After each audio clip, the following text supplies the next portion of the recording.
因為中東的戰爭，即賣國內就產低米的米茶啊嘛真欠貨。講中華甲雲林攏有農會，米茶啊已經起3成到5成。若是情形無改善，恐驚到時陣白米嘛愛起價。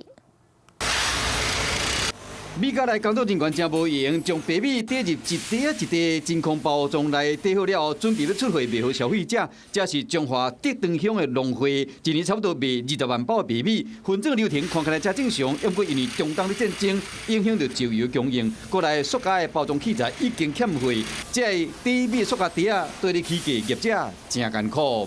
好，咱今麥所有的廠商來通知它的漲幅大約是在25%到30%左右所以講我執行完這個成本單這塑膠類這個包材就給調28萬左右。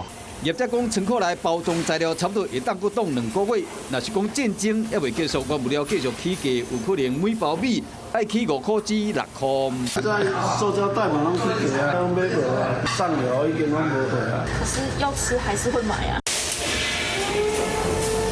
雲林西里嘛是國內生產米的重要地區之一，無論是大包裝還是真空包裝的白米，攏愛用到塑膠袋啊，加起佫較濟。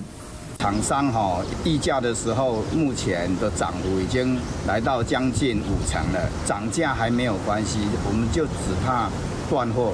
西里農會決定暫時無要起價，敢若煩惱講，這個塑膠包裝材料未來有錢，恐驚嘛買袂到，會影響到白米的銷路。時到咱鄉親若要買農會白米，都要家己傳一個袋仔來現場稱斤底米。